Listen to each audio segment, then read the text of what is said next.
The fact that the streets of Nigeria's urban centers are now boiling with anger over the ongoing cash crunch is a needless point to make under the prevailing circumstances. Now, coming close to next week's presidential election seems to make the situation more dangerous. What could be the endgame, and how can it be possible to find a solution that would be devolved from all political rhetoric? Well, joining us today is Nwanyanwu, who is the national chairman and the presidential candidate of the Zenith Labour Party.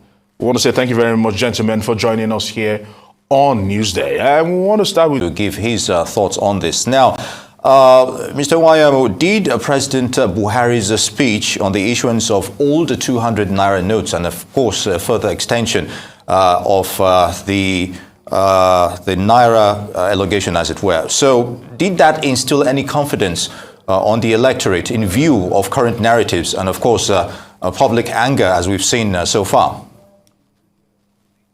The question you asked, I want to say that the issue of what is happening now, my take is that central bank should release huge funds to the banks.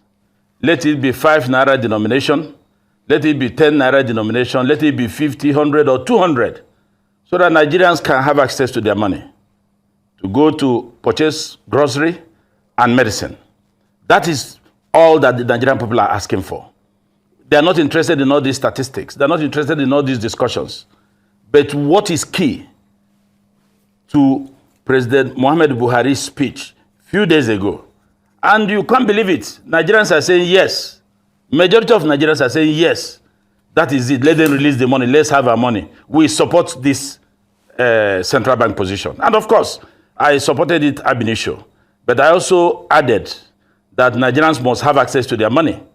You see, the reason why the president stopped at 200 naira notes was because those who stashed funds out of the system don't stash such funds in 200 naira. They stash 500 and 1,000. So they didn't go to court for our sake. They didn't go to court in sympathy to Nigerians' tribulations since 7 years ago.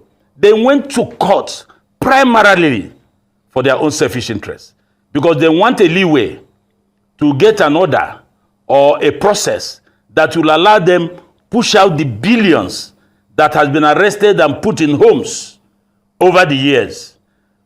Ask yourself, Suleiman, since President Muhammad Buhari made this speech, you can now see people bringing 50 million naira, 150 million naira. Central Bank Gariki too, I heard yesterday that somebody brought 500 million naira there.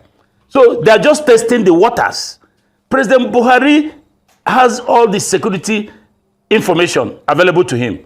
And it is clear that the court process was not instituted for the interest of Nigerian people, not for your own interest or I, but for themselves. Even those who never believed in court, even those who did not believe that court can do anything, who have all their lives in public service, disobeyed all court orders against them while in office. They are now running to court so that the court will say, okay, release 1,000, release 500, so that they can bring the money out to go and buy votes. They are crying, Suleiman. Let them cry blood. Nigerians should just be patient. Let this money be released to central bank. Let them have their money, the money they gave the banks to keep. But for what the policy is intended, as to what is its intendment, it is for us. It is for Nigerian people. We cannot pretend that all is well. This is the time for us to... If you check most of those people speaking against it, they're either agents of those who started the funds or they were sent to do it. We are talking of a situation somebody will lock 22 billion. That information came last week in his house, a sitting governor in the Northwest. We are talking of a situation where these things are done in broad daylight and now they have rushed to court. President Buhari, Nigerians are saying, go to the street and interview Nigerians. They will tell you, Mr. President, you got this one right. But all I'm saying, Nigerian people should not suffer more than what they have suffered in having access to their funds. All right. Thank you very much, Mr. Dan Nwanyanwu. Okay, so let me come back to you, Dan. You've just said that most of all that has been done has not been done in bona fide, talking about the move by those that are against this monetary policy. But we've seen a backlash more importantly, from state governors, Kaduna State Governor, Ogun State, Kogi State, Lagos State. They've actually hit out at this particular policy. What do you make of it? As a political actor, what do you make of this, what some are calling dissent, what some are even tagging to be treason? That is what Dati Baba is actually saying it is right now. What do you make of this particular backlash and this particular dissent from governors to the pronouncement by the president? You see, that's why I talk about political will. And that's why whoever is going to be president May 29th must have the political will to take a decision. If what El-Rufai of Kaduna State has done or did a few days ago had happened in other states, I'm sure that the president and his handlers would have taken it kindly. El-Rufai turned himself to be another government. He turned himself to be central bank by misleading people of Kaduna State, by grossly misleading people of Kaduna State to keep on collecting 500, 1,000 naira. He knew in his heart of hearts that that decision or that advice will amount to nothing because he's not neither central bank nor the president of the Federal Republic of Nigeria. He should be careful how he talks to the president of Nigeria. President Buhari is not the president of APC. He is the president of Federal Republic of Nigeria. If you have lost out from power and you are looking for a way to launch yourself back to power in 2023, don't abuse and insult our president. There is only one president in Nigeria, and there can never be more than one emir in a palace. So for you to go on to say things that will belittle the office of the president by giving counter instructions is like the action of a drunken man. There is only one president. And if you go to the market in Kaduna, most of the people did not listen to him. The man in Kano said yesterday, I read from media, that the president has done nothing, has achieved nothing for 7 years. Oh, you're just realizing it because you don't have access to push out your money out. Sorry, keep crying. If you like, cry blood. I have said so before. Nigerians are happy with this decision. The only area that is annoying is that they don't have access to their money. Let them have access to their money, pay it in any form that is legal tender for them to have access to buy foodstuff, to buy medicine. We should not listen to them. Let them go and sleep in the Supreme Court. Let the president, I'm a lawyer, the court orders must be obeyed. It must be obeyed in total. But this policy must be taken to the last point. If you go out, you can see things have started changing. Go and exchange your dollars now. They will tell you if you want naira, it's 400 naira per dollar. If you want transfer, it's 700 or 760 or something. You can see the effect. Let them not condemn it. Those money, the funds that have been stashed are no longer legal tender. They have become toilet papers. So let them look for another way. That was how all of them have been coming to power. You are giving funds to develop your state. All you do is to keep starting funds to buy votes for the next election. There will be no roads, there will be no infrastructure, there will be no education. They refuse to educate people so that they will use money. They will make them hungry over the years. So that by the time they get back, they will just give them 2,000, 3,000, they vote for them. Those shenanigans, those things must stop and it's coming to an end.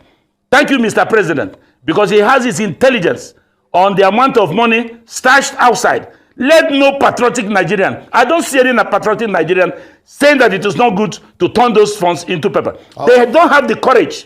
All right, Mr. To bring the funds to the banks very because good. NFIU and the EFCC is waiting for them. You've made a good point there, but I'd like your thought on Labour's response on this matter. How relevant is it?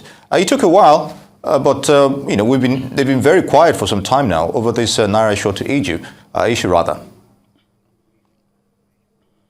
Yeah, we have a very strong, well-experienced, tough and unshaken Labour leader as President of Congress now. He's a man who has been fighting for the workers. We were together many years ago in the Labour movement.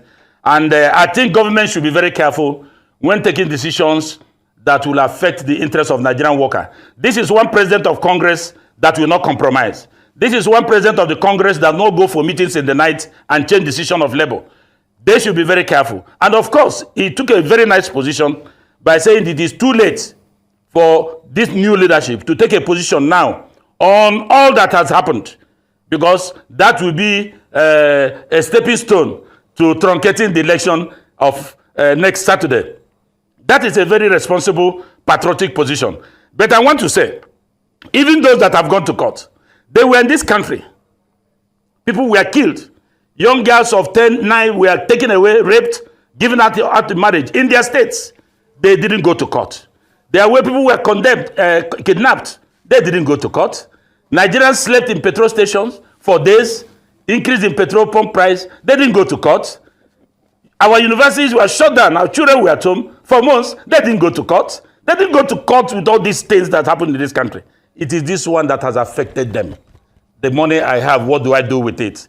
The money that I have taken, people's money from our patronage, what do I do with it? So let me go to court. Go to court. Go and sleep in court. Mr. President has taken a decision Nigerians are in love with. So a NLC president was right in his position, and I am giving governments, both at the federal and state, to be careful. Because you have a new NLC president who will take appropriate action at the appropriate time. I want to say many thanks to you, Nwanyanwu, who is the national chairman and presidential candidate of the Zenith Labour Party. Thank you very much for joining us here on Newsday.